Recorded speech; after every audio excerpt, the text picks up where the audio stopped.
আসসালামু আলাইকুম। একটা অস্থির সময় পার করছে বাংলাদেশ।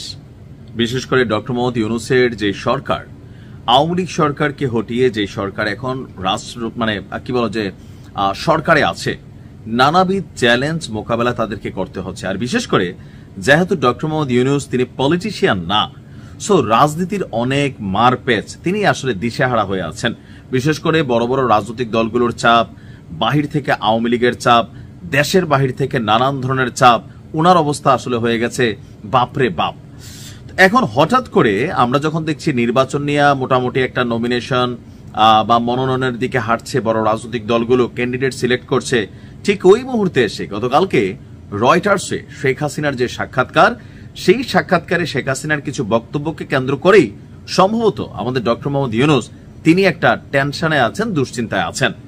কারণ শেখ হাসিনা প্রথমত তিনি যা ঘটছে এটার জন্য ক্ষমা চাইবেন না, কারণ তার বক্তব্য তার সরকারকে ষড়যন্ত্র করে হটানোর জন্য এই টোটাল জিনিসটা হয়েছে, সো তিনি ক্ষমা চাইবেন না। এরপর আসছে নির্বাচন নিয়ে স্পষ্ট বক্তব্য দিয়েছে যে আওয়ামী লীগকে ছাড়া যদি নির্বাচন করা হয় তাহলে সেই নির্বাচন টিকবে না, বা জাতির মধ্যে একটা বড় অংশের ভোটার যারা আওয়ামী লীগের তাদেরকে বাদ দিয়ে নির্বাচন করলে সেটা মেনে নেবে না। ইভেন এখানে তিনি নানান ধরনের বক্তব্য দিয়েছেন। এখন ডক্টর মোহাম্মদ ইউনূস অথবা ওনার যারা সহকর্মীরা আছেন তাদের মধ্যে কি এটার একটা রিফ্লেকশন হচ্ছে না?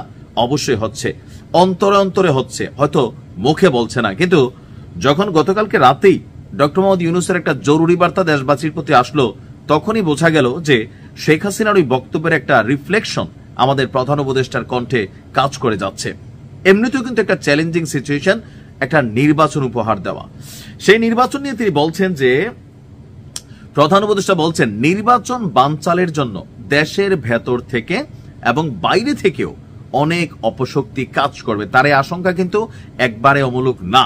আওয়ামী লীগ সর্বোচ্চ চেষ্টা করবে নির্বাচন, ডক্টর ইউনূস যেটা চাইছেন সারা পৃথিবী তাকাই থাকবে এমন একটা নির্বাচন দিবেন, সুতরাং এটা আওয়ামী লীগ কখনোই হইতে দিবে না। আবার তাদেরকে যেহেতু নিষিদ্ধ করে রাখা হয়েছে রাজনৈতিকভাবে, তারা নির্বাচনে আসতে পারবে না, সো তারা ডিস্টারবেন্স করবে। এখন দেশের বাহির থেকে কারা করবে?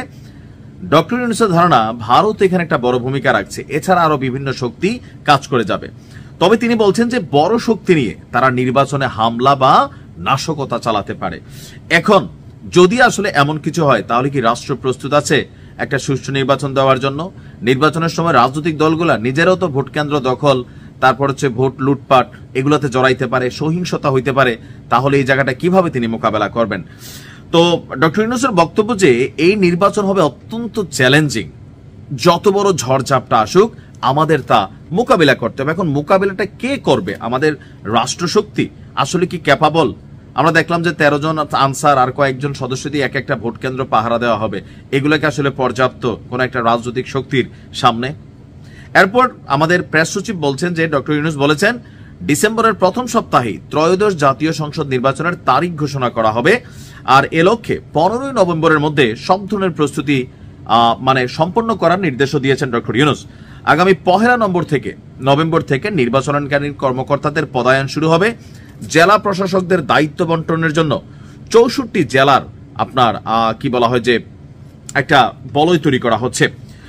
আরো জানানো হয়েছে নির্বাচন ঘিরে দেশ এবং বিদেশে কৃত্রিম বুদ্ধিমত্তা অর্থাৎ এআই ব্যবহার করে সামাজিক যোগাযোগ মাধ্যমে অপপ্রচার বিভ্রান্তি ছড়ানোর আশঙ্কা রয়েছে, আর এগুলোকে ঠেকাতে বিশেষ কমিটি গঠনের নির্দেশ দিয়েছেন প্রধান উপদেষ্টা।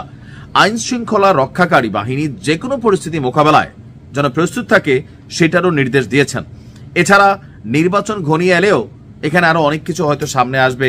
আসলে কিন্তু একটা ক্রান্তিকাল সামনে আসতে যাচ্ছে নির্বাচনকে কেন্দ্র করে। নির্বাচন মানে ক্ষমতার খেলা, ক্ষমতায় যাওয়ার জন্য সবাই সর্বোচ্চ শক্তি প্রয়োগ করবে।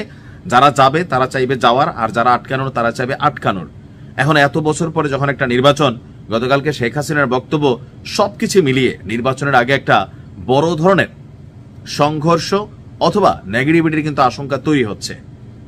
দেখা যাক সরকার কতটা শক্ত হাতে মোকাবিলা করতে পারে। ভালো থাকুন।